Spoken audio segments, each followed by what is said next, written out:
আনন্দিত আমি অত্যন্ত দুঃখিত যে আমি সশরীরে থাকতে পারলাম না। এই করোনা মহামারী দেখার পর থেকেই ভার্চুয়ালি যুক্ত হচ্ছি। বাংলাদেশ আমরা ডিজিটাল বাংলাদেশ হিসেবে প্রতিষ্ঠিত করেছিলাম বলে এই সুযোগটা এসেছে, এটা বাস্তবতা। তো যা হোক, আমি সবাইকে আমার আন্তরিক শুভেচ্ছা ও অভিনন্দন জানাই। আমি গভীর শ্রদ্ধার সাথে স্মরণ করছি সর্বকালের সর্বশ্রেষ্ঠ বাঙালি জাতির পিতা বঙ্গবন্ধু শেখ মুজিবুর রহমানকে। শ্রদ্ধা জানাই জাতীয় চার নেতার প্রতি, ৩০ লক্ষ শহীদ, ২ লক্ষ মা বোনের প্রতি। ৭৫ আগস্ট বাংলাদেশের রাষ্ট্রপতি জাতির পিতা বঙ্গবন্ধু শেখ মুজিবুর রহমান সহ আমার মা বেগম ফজিলাতুন্নেসা মুজিব, আমার ভাই, সবাই আমার ছোট, মুক্তিযোদ্ধা ক্যাপ্টেন শেখ কামাল, মুক্তিযোদ্ধা লেফটেন্যান্ট শেখ জামাল এবং ছোট 10 বছরের শিশু ভাই শেখ রাসেল, কামাল জামালের নবপরিণীত বধূ সুলতানা রোজি এবং আমার একমাত্র চাচা শেখ আবু নাসের সহ যারা শাহাদাত বরণ করেছেন, আমি তাদের আত্মার কামনা করি। করোনা ভাইরাসে যারা মৃত্যুবরণ করেছে তাদেরকেও আমি আত্মার মাগফিরাত করি, শান্তি কামনা করি।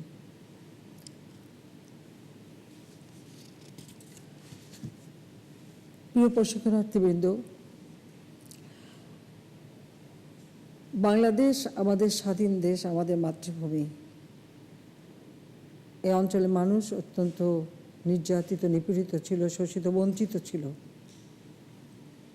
এদেশের মানুষের এক বেলা অন্ন জোগানো অত্যন্ত কঠিন ছিল। আর্থসামাজিকভাবে আমরা পিছিয়ে ছিলাম।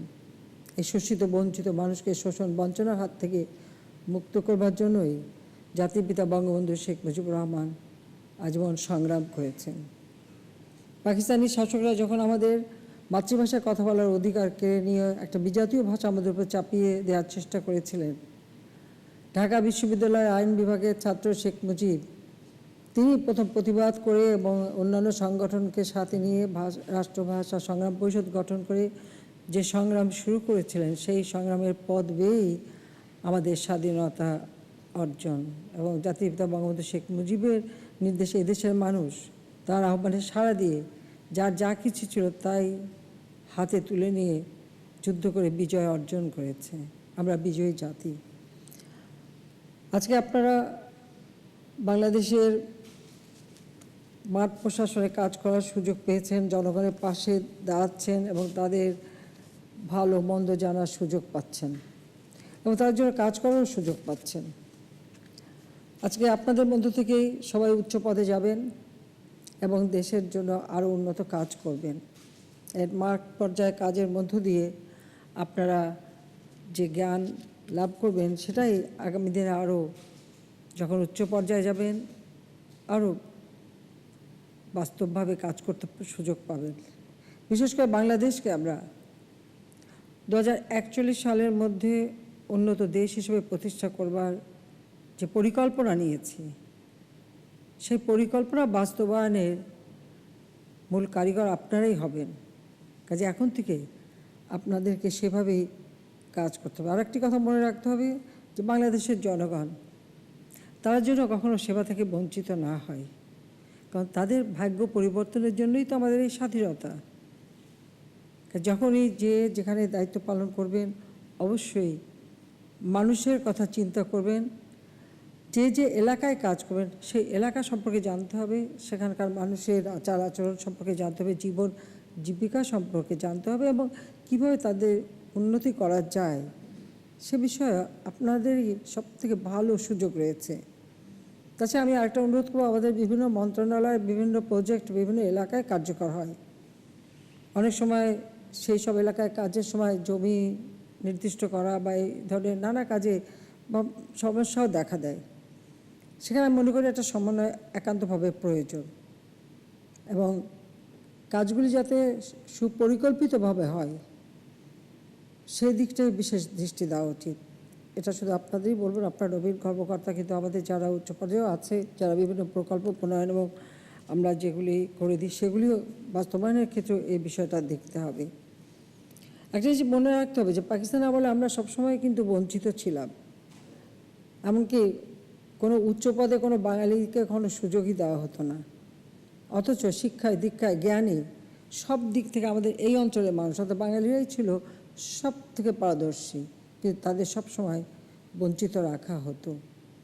সে পাকিস্তান আমলের যে হিসাব যদি আমরা দেখি, তখন কেন্দ্রীয় সেক্রেটারিয়েট সেখানে পশ্চিম মানে সেক্রেটারির সংখ্যা ছিল 19, তার সব কয়জনই পশ্চিম পাকিস্তানের উর্দু বা অন্য ভাষী। আমাদের বাঙালি একজনও কখনো সেক্রেটারি পদ পর্যন্ত প্রমোশন পায়নি।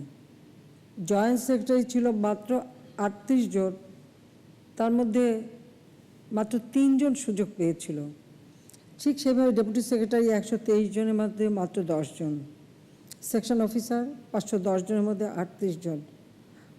অর্থাৎ পাকিস্তান নামে দেশটি যখন অর্জন করা হয়, এখানে সবথেকে বেশি অবদান রেখেছিল এই পূর্ববঙ্গের লোকের, অথচ সবথেকে বঞ্চিত আমরাই ছিলাম। আর এই বঞ্চনার হাত থেকে মুক্তি দেওয়ার জন্যই কিন্তু আমাদের স্বাধীনতা। কাজে স্বাধীনতার সুফল যেন বাংলাদেশের প্রত্যেকটা মানুষের ঘরে পৌঁছায়, সেটাই আমাদের লক্ষ্য। আমাদের দুর্ভাগ্য যে জাতির পিতা বঙ্গবন্ধু শেখ মুজিব সেই পদক্ষেপ নিয়েছিলেন এবং আপনারা দেখছেন যে তিনি স্বাধীনতা ঘোষণা দেওয়ার সাথে সাথে তাকে গ্রেপ্তার করা হয়। এই 9টা মাস তিনি পাকিস্তানি কারাগারে শীত গ্রীষ্ম প্রচণ্ড আকারে ওখানে দেখা দেয়। এই অবস্থায় তিনি যে কীভাবে কী কষ্টে ছিলেন সেটা কখনো আমাদেরকে ভালো বলেননি। যদি জিজ্ঞেস করেছি বলেছেন, এটা শুনবি না, শুনলে চোখের পানি রাখতে পারবি না। এই কষ্ট স্বীকার করে তিনি শুধু এখানে না, বছরের পর বছরই এভাবে কারাজীবন কাটিয়েছেন, কিন্তু একটা লক্ষ্য নিয়ে বাংলাদেশের মানুষের ভাগ্য উন্নয়ন, তাদের মৌলিক চাহিদাগুলি পূরণ করা, অন্ন বস্ত্র বাসস্থান চিকিৎসা শিক্ষার ব্যবস্থা করা। এবং স্বাধীনতার পর যখন পাকিস্তানি হানাদার বাহিনী আমাদের হাতে পরাজিত হয়, 96,000 পাকিস্তানি এখানে আটকা পড়ে, আন্তর্জাতিক চাপে তারা বাধ্য হয় জাতির পিতাকে মুক্তি দিতে। তিনি ফিরে আসেন বাংলাদেশের মাটিতে। আমার মাঝে মাঝে অবাক লাগে, এই এত দীর্ঘ সময় এভাবে কারাজীবন কাটানোর পর দীর্ঘ পথ পাড়ি দিয়ে তিনি পাকিস্তান থেকে লন্ডন থেকে বাংলাদেশে আসেন। তার পরপরই তিনি দায়িত্বভার হাতে নেন এবং একটু লক্ষ্য করবেন, মাত্র 3.5 বছরের মধ্যে তিনি 9 মাসের মধ্যে একটা সংবিধান দেন। সেই সাথে সাথে একটি স্বাধীন রাষ্ট্র গড়ে তোলার, একটা প্রদেশকে স্বাধীন রাষ্ট্র উন্নীত করবার সকল নীতিমালা আইন সব কিছু তৈরি করে দিয়ে গেছেন। তার উপর যুদ্ধবিধ্বস্ত বাংলাদেশ গড়ে তোলা, 1 কোটি শরণার্থীর পুনর্বাসন, লক্ষ লক্ষ মা বোন তাদের চিকিৎসা, যারা পাকিস্তানি হানাদার বাহিনীর নির্যাতনের শিকার, পাকিস্তানি হানাদার বাহিনী যাদেরকে তাদের ক্যাম্পে নিয়ে অত্যাচার করেছে দিনের পর দিন, তাদেরকে পুনর্বাসন করা, চিকিৎসা করার ব্যবস্থা, পঙ্গু বা আহত মুক্তিযোদ্ধাদের চিকিৎসা, 3 কোটি মানুষ গৃহহারা, কারণ সমগ্র বাংলাদেশে পাকিস্তানি হানাদার বাহিনী আগুন দিয়ে ঘর বাড়ি পুড়িয়ে দিয়েছিল। কাজেই সেই মানুষগুলিকে আবার পুনর্বাসন, স্কুল কলেজ মসজিদ সব মাদ্রাসা মানে প্রত্যেকটা ধর্মীয় প্রতিষ্ঠানই তো বিধ্বস্ত ছিল, সেগুলি পুনর্গঠন, রাস্তাঘাট পুল ব্রিজ সেগুলি নির্মাণ একটা কঠিন কাজ ছিল। কিন্তু অতি অল্প সময়ের মধ্যে বন্ধুপ্রতিম দেশগুলির সহযোগিতা নিয়ে তিনি সেটা করে বাংলাদেশকে স্বল্পোন্নত দেশ হিসেবে প্রতিষ্ঠিত করে যান। একমাত্র তার সময় আমাদের দেশে প্রবৃদ্ধি, আমরা যদি 74-75 অর্থ বছর দেখি, এই 75 অর্থ বছরে তিনি প্রায় 9 ভাগের মতো উন্নীত করেছিলেন, যেটা আজ পর্যন্ত কেউ আর পরবর্তীতে পারেনি। এবং বাংলাদেশের প্রশাসনিক ব্যবস্থাকে জনমুখী করবার জন্য তিনি সেই ব্রিটিশ ঔপনিবেশিক শক্তির প্রদত্ত যে প্রতিষ্ঠিত যে কাঠামো বা পাকিস্তানি আধা ঔপনিবেশিক শক্তির প্রতিষ্ঠিত যে কাঠামো, সেগুলি ভেঙে নতুনভাবে মানুষের সেবা করার উপযোগী প্রশাসনিক ব্যবস্থা তিনি গড়ে তুলতে চেয়েছিলেন।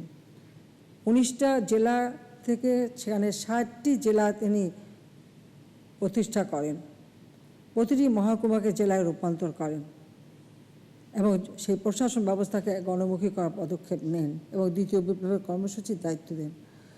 এই দ্বিতীয় বিপ্লবের কর্মসূচি বাস্তবায়ন করতে পারলে স্বাধীনতার 10 বছরের মধ্যে বাংলাদেশ উন্নত সমৃদ্ধ দেশ হিসেবে প্রতিষ্ঠা লাভ করতে পারত। কিন্তু সেই সুযোগ তাকে দেয়া হয়নি। 15ই আগস্ট নির্মমভাবে হত্যার পর এদেশের মানুষ কিন্তু সেই শোষণ বঞ্চনার শিকারই থেকে যায়। এটা হলো বাস্তবতা। সংবিধানে তিনি সরকারি কর্মচারীগণকে সার্বক্ষণিক জনগণের সেবা করার নির্দেশনায় দিয়েছেন এবং সুযোগ সুবিধাও তিনি দিয়েছেন। কাজেই আপনারা সরকারি কর্মকর্তা হিসেবে আমি মনে করি যে বাংলাদেশটাকে আমাদের মুক্তিযুদ্ধের চেতনায় অসাম্প্রদায়িক উন্নত সমৃদ্ধ বাংলাদেশ হিসেবেই গড়ে তোলার প্রচেষ্টা নেবেন। কারণ আমরা চাই যে এদেশ এগিয়ে যাক। আমি 96 সালে প্রথম 21 বছর পর সরকারে আসি। এই 5 বছর আমরা সরকারে ছিলাম, তখন আমাদের প্রচেষ্টা ছিল যে সকলে বেতন ভাতা বৃদ্ধি করার সাথে সাথে আমাদের দেশের মানুষের সার্বিক উন্নয়ন এবং কল্যাণ কীভাবে আমরা করতে পারি সেই পদক্ষেপগুলি নিয়েছিলাম। জাতিপিতাই শুরু করেছিলেন ভূমিহীন গৃহহীনদের মাঝে খাস জমি বিতরণ করে তাদের পুনর্বাসন করা, কিন্তু সেটাও সেভাবে বাস্তবায়ন হয়নি। যে কারণে আমরা এখন উদ্যোগ নিয়েছি যে বাংলাদেশে একটি মানুষও ভূমিহীন থাকবে না, ঠিকানাবিহীন থাকবে না। তাই আশ্রয়ণ প্রকল্প 1, যেটা আমি প্রথমবার সরকার এসে বাস্তবায়ন শুরু করেছিলাম, ব্যারাক হাউস দিয়ে মানুষকে পুনর্বাসন করতাম। তখন আর্থিকভাবে আসলে আমাদের খুবই একটা কঠিন সময় ছিল। দ্বিতীয়বার সরকারে এসে আমরা আশ্রয়ণ প্রকল্প 2 হাতে নিয়েছি। আমি ধন্যবাদ জানাই আমাদের মাঠ পর্যায়ের প্রশাসনে যারা আছেন এবং প্রত্যেকে মাঠ পর্যায়ের সকল শ্রেণীর কর্মকর্তা প্রত্যেকেই কিন্তু আন্তরিকতার সাথে এই প্রকল্প বাস্তবায়ন করে সেই গৃহহারা ভূমিহীন মানুষকে ঘর দিয়ে দিচ্ছেন, যেটা একটা ঘর পাওয়ার পর মানুষের মুখের যে হাসিটা মনে হয় এর থেকে বড় পাওয়া আর কিছু জীবনে হয় না, যে তাদের জীবনটা যে একটা অর্থবহ হলো, এটাই সব থেকে বড় কথা। কাজে এই কাজগুলি সবাই করে যাচ্ছে, তার জন্য আমি সবাইকে আন্তরিক ধন্যবাদ জানাচ্ছি। আমরা চাই আমাদের দেশের প্রত্যেকটা ঘর আলোকিত হোক, সেই ঘোষণা আমরা দিয়েছিলাম। আজকে তা আমরা বাস্তবায়ন করতে সক্ষম হয়েছি। আজকে শতভাগ বিদ্যুৎ আমরা দিতে পেরেছি।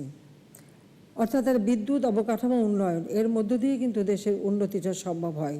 সেই জন্য আমরা একদিকে যেমন খাদ্য উৎপাদন বৃদ্ধি এবং খাদ্য নিরাপত্তা নিশ্চিত করা, অপরদিকে চিকিৎসা সেবা জনগণের দোরগোড়ে পৌঁছে দেওয়া, আর সেই সাথে সাথে আমরা বিদ্যুৎ এবং যোগাযোগ উন্নয়ন এই বিভিন্ন দিকে আমরা সুষ্ঠু পরিকল্পনা নিয়েই কাজ করে যাচ্ছি, যার শুভ ফলটা পাচ্ছে এদেশের জনগণ। বাংলাদেশের কতগুলি সমস্যা ছিল, যেমন ভারতের সাথে জাতির পিতা বঙ্গবন্ধু শেখ মুজিব এবং ভারতের প্রধানমন্ত্রী শ্রীমতী ইন্দিরা গান্ধী যে ইন্দিরা মুজিব চুক্তি করেছিলেন, যেখানে আমাদের স্থল সীমানা সুনির্দিষ্ট করা হয়েছিল এবং তিনি সংবিধান সংশোধন করে আমাদের এটা নিশ্চিত করে দিয়েছিলেন, কিন্তু ভারত তখনও করেনি। দুর্ভাগ্যের বিষয় হলো যে 75 15 আগস্টের পরে যারা সংবিধান লঙ্ঘন করে অবৈধভাবে ক্ষমতায় এসেছিল, তারা একের পর ক্ষমতা এসেছে ঠিকই, যেমন জিয়াউর রহমান, বাইশাদ বা খালেদা জিয়া, এরা কেউ কিন্তু কখনো আমাদের যে স্থল সীমানায় আমাদের যে অধিকার আছে, যে সিটমহলগুলি আছে, সেগুলি যে বিনিময় করতে হবে, এই বিষয়টা কখনো তুলে ধরেনি বা এই বিষয়ে কোনো উদ্যোগও নেয়নি, কথাও বলেনি। কেন তাদের এই দুর্বলতা ছিল সেটা আপনারাই বুঝতে পারেন।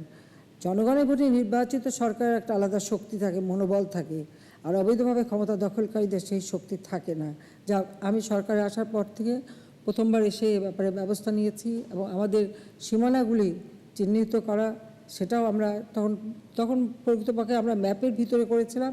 দ্বিতীয়বার আসার পর এই ব্যাপারে উদ্যোগ নিই এবং আজকে আমার মনে হয় বিশ্বে বোধহয় আমরাই ভারত আর বাংলাদেশই একটি দেশ যারা কোনো রকম ঝামেলা ছাড়া আমরা সিটমহল বিনিময় করতে সক্ষম হয়েছি একটা উৎসব মুখর পরিবেশে, এবং আমাদের সীমানা আমরা সুনির্দিষ্ট করতে সক্ষম হয়েছি, যেটা একটা স্বাধীন সার্বভৌম দেশের জন্য অত্যন্ত প্রয়োজন, গুরুত্বপূর্ণ। পাশাপাশি আমাদের সমুদ্র সীমা, বঙ্গোপসাগরে বাংলাদেশের যে অধিকার, জাতির পিতা বঙ্গবন্ধু শেখ মুজিব 1974 সালে সেই আইন করে দিয়ে যান, সমুদ্র সীমা আইন। এমনকি জাতিসংঘ করে এটা 1982 সালে, কিন্তু 1974 সালে জাতির পিতা এই আইন তৈরি করে সমুদ্র সীমায় আমাদের যে অধিকার আছে সেটাও তিনি সুনির্দিষ্ট করে যান। কিন্তু সেই সমুদ্র সীমায় অধিকার আমাদের যে অর্জন করতে হবে এ ব্যাপারে কেউ কিন্তু কোনো সরকার উদ্যোগ নেয়নি। 21 বছর পর যখন আমি সরকারে আসি তখন আমরা প্রথম উদ্যোগ নিই। তথ্য উপাত্ত সংগ্রহ করা অনেক কাজ ছিল, কিন্তু এবং কাজগুলি খুব গোপনে আমাদের করতে হয়েছে। এরপর দ্বিতীয়বার যখন সরকারে আসি এবং শুধু তাই না, আমরা তথ্য উপাত্তই নেই, আমরা আনক্লজে সই করেও আসি জাতিসংঘে। দ্বিতীয়বার যখন সরকারে আসি তখন আমরা প্রকৃতভাবে ব্যবস্থা নেই এবং আজকে আমাদের বিশাল সমুদ্র সীমা আমরা অর্জন করতে সক্ষম হয়েছি।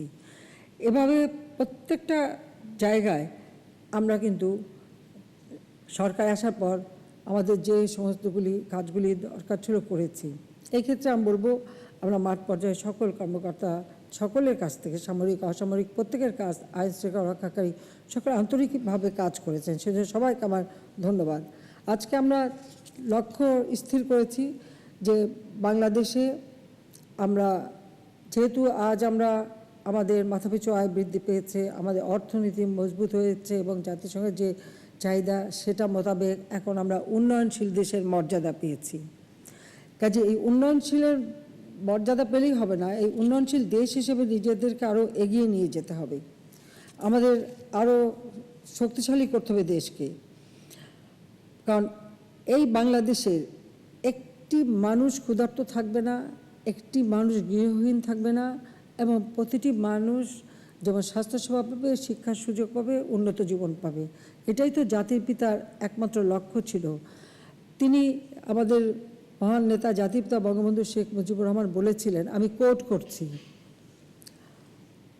আমার দেশের প্রতিটি মানুষ খাদ্য পাবে, আশ্রয় পাবে, শিক্ষা পাবে, উন্নত জীবনের অধিকারী হবে, এই হচ্ছে আমার স্বপ্ন। আনকোট। জাতির পিতা বঙ্গবন্ধু শেখ মুজিবের এটাই স্বপ্ন, আর সেই স্বপ্নটা বাস্তবে রূপ দেওয়া এটাই আমাদের লক্ষ্য। আর সেই লক্ষ্যটা বাস্তবায়ন করার মূল কারিগর কিন্তু আপনারা মাঠ পর্যায়ে যারা কাজ করেন তারা। কারণ মনে রাখতে হবে যে আমাদের সংবিধানের 7 অনুচ্ছেদে এটা বলা আছে, প্রজাতন্ত্রের মালিক হচ্ছে জনগণ। কাজে সেই জনগণকে ঘিরেই আমাদের সমস্ত কাজ, জনগণের সার্বিক উন্নয়নটাই আমাদের লক্ষ্য। আমি জানি 75-এর পরে যারা ক্ষমতা এসেছে তাদের কাছে ক্ষমতাটা ছিল ভোগের বস্তু, তারা সেটা দিয়ে নিজের ভাগ্য করতে চেষ্টা করেছিল। কিন্তু আমি জাতির পিতা বঙ্গবন্ধু শেখ মুজিবের কন্যা, শুধু প্রধানমন্ত্রী না, আমার দায়িত্ব হচ্ছে এদেশের প্রতিটি মানুষের মৌলিক অধিকারগুলি সুনিশ্চিত করা, তাদের জীবন মান উন্নত করা এবং দেশের উন্নয়নটা তৃণমূল পর্যায় থেকে উন্নয়ন করা। এবং এবারেও করোনা ভাইরাসের সময় আপনারা লক্ষ্য করেছেন, আমরা একেবারে গ্রাম পর্যায়ে, তৃণমূল পর্যায়ে ব্যাপকভাবে অর্থ সরবরাহ করে আমাদের দেশের মানুষগুলি যাতে ভালো থাকে, কৃষক, শ্রমিক, মেহনতি মানুষ তারাও যেন ভালো থাকে, সেই সব ব্যাপারে সব দিকে লক্ষ্য রেখে আমরা ব্যাপক কর্মসূচি যেমন বাস্তবায়ন করেছি, প্রণোদনা দিয়েছি, পাশাপাশি বিনা পয়সায় আমরা টিকা দিয়ে যাচ্ছি। কাজে আমাদের কাজ সবসময় মানুষকে ঘিরে যাচ্ছি, কাজে আমাদের কাজ সবসময় মানুষকে ঘিরে। জাতির পিতা বঙ্গবন্ধু শেখ মুজিব 1975 সালে 26শে মার্চ শহীদ উদ্যানের জনসভায় সরকারি কর্মচারীদের উদ্দেশ্যে বলেছিলেন, আমি কোট করছি, আপনি চাকরি করেন, আপনার মাইনে দেয় এ গরিব কৃষক, আপনার মাইনে দেয় ওই গরিব শ্রমিক, আপনার সংসার চলে ওই টাকায়, আমি গাড়ি চড়ি ওই টাকায়, ওদের সম্মান করে কথা বলুন, ইজ্জত করে কথা বলুন, ওরাই মালিক। আনকোট। কাজে সংবিধানের শুধু তিনি বলেননি, সেটা অন্তর থেকে বিশ্বাস করতেন। কাজে এই একই জনসভায় তিনি আরও উল্লেখ করেন, আমি কোট করছি, জনগণের পেটে খাবার নেই, তাদের উপর ট্যাক্স বসে আমি আপনাদের পুষতে পারবো না, প্রোডাকশন বাড়লে আপনাদের এদের সঙ্গে উন্নত হবে। আনকোট। অর্থাৎ আমরা যদি তাহলে খুব স্বাভাবিকভাবেই সবার বেতন ভাতা, সুযোগ সুবিধা অনেক কিছু বাড়ানো যায়। যেমন 2009 সালে সরকার আসার পর আমরা বিভিন্ন উদ্যোগ নিয়েছিলাম, কারণ 96 সালে যেটুকু করেছিলাম সেটা সবই ধ্বংস করা হয়েছিল। তার কারণ 96 সালে যেটুকু করেছিলাম সেটা সবই ধ্বংস করা হয়েছিল। তার কারণ 96 সালে আমি যখন সরকার গঠন করি তখন 40 লক্ষ মেট্রিক টন খাদ্য ঘাটতির দেশ ছিল বাংলাদেশ। আমাদের গৃহীত পদক্ষেপের ফলে সেই বাংলাদেশ খাদ্যের স্বয়ংসম্পূর্ণতা অর্জন করে এবং 2001 সালে যখন বাংলাদেশের ইতিহাসে প্রথমবারের মতো শান্তিপূর্ণ ক্ষমতা হস্তান্তর করে আসি, তখন আমাদের খাদ্য আমি 26 লক্ষ মেট্রিক টন খাদ্য গোলায় মজুদ রেখে আসি। বিদ্যুৎ পেয়েছিলাম মাত্র 1500 মেগাওয়াট উৎপাদন হতো, সেখানে আমরা 4300 মেগাওয়াট পর্যন্ত উৎপাদন করে আসি। কিন্তু 8 বছর পরে সরকার এসে পাই সেখানে মাত্র 3200 বা 900 মেগাওয়াটের মতো। অর্থাৎ ওই সময় যেটুকু এগিয়েছিল সেগুলি বন্ধ হয়ে যায়। কমিউনিটি ক্লিনিক করে মানুষের দোরগোড়ায় চিকিৎসা সেবা পৌঁছে দেওয়া শুরু করেছিলাম, যেটা জাতির পিতার লক্ষ্য ছিল এবং তিনি কাজটা শুরু করেছিলেন ভিন্ন নামে। সেখানে আমরা সেই কমিউনিটি ক্লিনিক শুরু করি এবং মানুষের দোরগোড়ায় আমরা স্বাস্থ্যসেবা পৌঁছে দেওয়া শুরু করি। খালেদা জিয়া ক্ষমতা আসার পর সেটা বন্ধ করে দেয়, কারণ তার কথা ছিল যে এটা যদি চালু থাকে তাহলে বাংলাদেশের মানুষ নাকি শুধুমাত্র আমাকেই ভোট দেবে, নৌকায় ভোট দেবে, আর কাউকে ভোট দেবে না। তো মানুষের কল্যাণটা বড় না, মানে ক্ষমতা টিকে থাকাটা বড়। আমি এই নীতিতে বিশ্বাস করি না। আমি বিশ্বাস করি যে মানুষের কল্যাণ কিভাবে করব সেটাই আমাদের লক্ষ্য, সেই লক্ষ্য নিয়েই আমরা কাজ করব। কাজে আমরা সেই বিষয়ের উপরেই দৃষ্টি দিই। 2009 সালে আসার পর আমরা বিভিন্ন উদ্যোগ নিই এবং প্রেক্ষিত পরিকল্পনা আমরা প্রণয়ন করি। আমরা রূপকল্প 2021 প্রণয়ন করি এবং তারই ভিত্তিতে পঞ্চবার্ষিকী পরিকল্পনা বাস্তবায়নের মধ্য দিয়ে আমাদের লক্ষ্য স্থির করে আমরা এগিয়ে যাই, সাফল্য অর্জন করি। 2015-তে সকলের বেতন ভাতা সব কিছু এবং নানা সুযোগ সুবিধাও আমরা দিয়েছি আপনাদের জন্য, যেটা দিতে সক্ষমতা আমাদের অর্জন করতে হয়েছে। সামনের দিকে আরও যত শক্তিশালী হবে তত আমরা এগিয়ে যেতে পারবো, আরও সুবিধা আমরা দিতে পারবো। আমরা এটুকু বলবো যে আপনারা অল্প সংখ্যক ভাগ্যবান ব্যক্তি আজকে দেশ সেবার সুযোগ পাচ্ছেন, কাজ করার সুযোগ পাচ্ছেন এবং আপনারা বিভিন্নভাবে মানুষের সেবা করার একটা সুযোগ পেয়েছেন। কাজে আপনাদেরও চিন্তা চেতনা সেই জনকল্যাণমূলকই হতে হবে।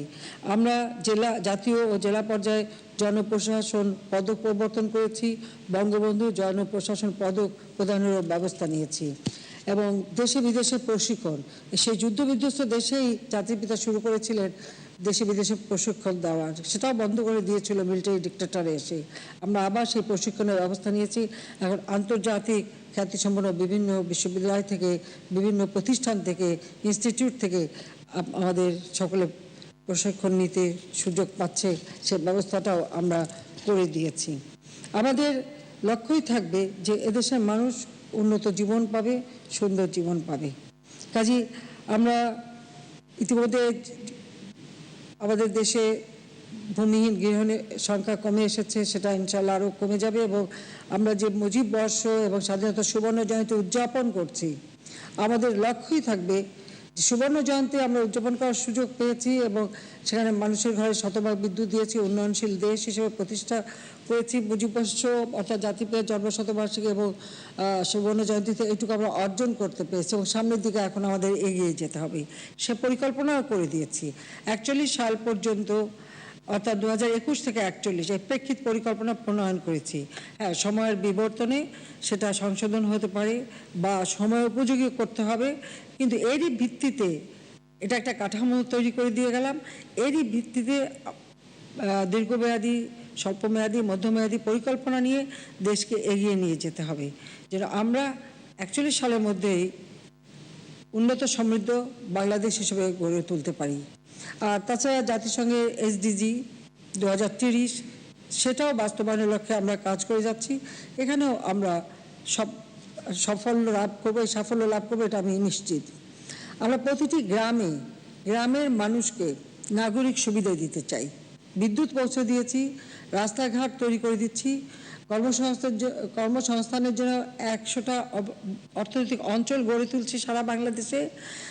আপনারা যেখানে কাজ করবেন সেই এলাকা ভিত্তিক কোন জিনিসগুলি উৎপাদন হয়, সেগুলি কিভাবে কাজে লাগানো যায়, সেগুলি প্রক্রিয়াজাত করা যায় এবং সেটা আমাদের অর্থনৈতিক কাজে কিভাবে ব্যবহার করা যায়, এই বিষয়গুলো দেখতে হবে এবং সেভাবেই আপনাদেরকে পরিকল্পনা নিতে হবে, কাজ করতে হবে। অর্থাৎ আমার গ্রাম আমার শহর, এই পরিকল্পনাটা আমরা বাস্তবায়ন করে আমরা গ্রামের মানুষের জন্য সম্পূর্ণ নাগরিক সুবিধা পায় সেই ব্যবস্থা নিচ্ছি। তাছাড়া ব্রডব্যান্ড প্রায় সারা দেশে পৌঁছে গেছে ইতিমধ্যে। বঙ্গবন্ধু স্যাটেলাইট 1 আমরা উৎক্ষেপণ করেছি, অর্থাৎ আমরা স্যাটেলাইট যুগে পদার্পণ করেছি। নিউক্লিয়ার পাওয়ার প্ল্যান্ট আমরা তৈরি করছি, নিউক্লিয়ার যুগে আমরা পদার্পণ করেছি। বিশ্বের সাথে সমানভাবে তাল মিলিয়ে চলার আমরা উদ্যোগ নিয়েছি। সেভাবেই দেশকে আপনারা এগিয়ে নিয়ে যাবেন। আমাদের কাজগুলি বা প্রকল্পগুলি যথাযথভাবে বাস্তবায়ন হয় কিনা বা মানুষের সেবাটা যথাযথভাবে পাচ্ছে কিনা সেদিকে লক্ষ্য রেখে আমরা সরকারি সংস্থাগুলোর কাজের মান বাড়ানোর জন্য বার্ষিক কর্ম সম্পাদনা চুক্তি, শুদ্ধাচার কর্মকৌশল, উদ্ভাবন, প্রেক্ষিত পরিকল্পনা, এপিএস সহ নানাবিধ পদক্ষেপ নেওয়া হয়েছে। একটা প্রশিক্ষিত দক্ষ সিভিল সার্ভিস সরকারের প্রতিশ্রুতি বাস্তবায়নের অন্যতম সহায়ক শক্তি বলে আমি মনে করি। আমরা যা প্রতিশ্রুতি দিই সেটা বাস্তবায়নের দায়িত্বটা কিন্তু আমাদের প্রশাসনের কর্মকর্তাদের। কাজেই সেই ক্ষেত্রে আপনাদের যে আমি মনে করি আধুনিক যুগের ছেলেমেয়েদের মেধা এবং শক্তি, জ্ঞান, উদ্ভাবনী চিন্তাভাবনা আরও অনেক বেশি স্বচ্ছ, অনেক বেশি শক্তিশালী। কাজে আপনাদের জ্ঞান, মেধা এবং উদ্ভাবনী শক্তি দিয়ে এই দেশকে আপনারা এগিয়ে নিয়ে যাবেন এবং জনগণের সেবা করবেন, সেটাই আমরা চাই। কাজে 5 মাসের পরিশ্রম সাধ্য আইন ও প্রশাসন কোর্স সফলভাবে সম্পন্ন করায় আমি প্রজাতন্ত্রের নবীন কর্মচারীদের ব্যক্তিগতভাবে এবং সরকারের পক্ষ থেকে আন্তরিক অভিনন্দন জানাচ্ছি। এবং করোনার সময়ও, এই অতিমারির সময়ও এই প্রশিক্ষণ কোর্স চালু রাখা একটা কঠিন দায়িত্ব পালন যারা করেছেন সংশ্লিষ্ট সবাইকে আমার আন্তরিক ধন্যবাদ জানাচ্ছি। আমি এটুকু বলবো যে বাংলাদেশ এগিয়ে যাচ্ছে, এগিয়ে যাবে। এবং যারা আজকে পুরস্কারও পেয়েছেন তাদেরও আমার আন্তরিক অভিনন্দন। আর 121তম, 122তম এবং 123তম আইন ও প্রশাসন কোর্সের সফল আয়োজন করার জন্য বিশেষ প্রশাসন একাডেমিকে এবং প্রত্যক্ষ পরোক্ষভাবে নিয়োজিত সকল সদস্যকে আন্তরিক ধন্যবাদ জানাচ্ছি। এবং কক্সবাজারে আমরা ভালো একটা জায়গা নিচ্ছি, কারণ কোর্স আমি মনে করি আর একটু বেশি সময় নিয়েই করা উচিত আর একটা সুন্দর পরিবেশে হওয়া উচিত। সেই জন্য আমরা কক্সবাজারে বড় জায়গা নিয়ে সুন্দরভাবে একাডেমি করে দেব, যাতে সেখানে খুব আন্তরিকভাবে সবাই প্রশিক্ষণও নিতে পারবেন, আর যারা দেবেন তারাও ভালো একটা পরিবেশ পাবে। সেভাবেই সুন্দর একটা পরিবেশ আমরা তৈরি করতে চাচ্ছি। তো সেটা খুব তাড়াতাড়ি কাজ শুরু করা হোক, সেটাই আমি চাই। তো সবাইকে আমি আবারও ধন্যবাদ জানাই। আবারও বলবো যে আমি সামনে উপস্থিত হতে পারলাম না, এটা সত্যি খুব দুঃখিত। আসলে এখনও বলতে গেলে একটা, যেমন এক সময় ছিলাম, অনেক সময় আমাকে গ্রেপ্তার হতে হয়েছে, বিশেষ জেলে থাকতে হয়েছে, সেগুলি ছিল সাব জেল, ছোট কারাগার। আর এখন প্রধানমন্ত্রী হয়ে বড় কারাগারে আছে, এটুকুই বলতে পারি। সেজন্য সব জায়গায় যাতায়াতটা এত সীমিত, এত সীমাবদ্ধতা যে আপনাদের সরাসরি কাছে আসতে পারলাম না, নিজের হাতে আমি দিতে পারলাম না সনদগুলি, এটা সত্যি খুব দুঃখজনক। তবুও যারা সনদ পেয়েছেন সবাইকে আমার আন্তরিক অভিনন্দন। আপনাদের জীবন সুন্দর হোক, সফল হোক, কর্মক্ষেত্রে সাফল্য অর্জন করুন, সেই আশা পোষণ করি। সবাইকে ধন্যবাদ। জয় বাংলা, জয় বঙ্গবন্ধু, বাংলাদেশ চিরজীবী হোক।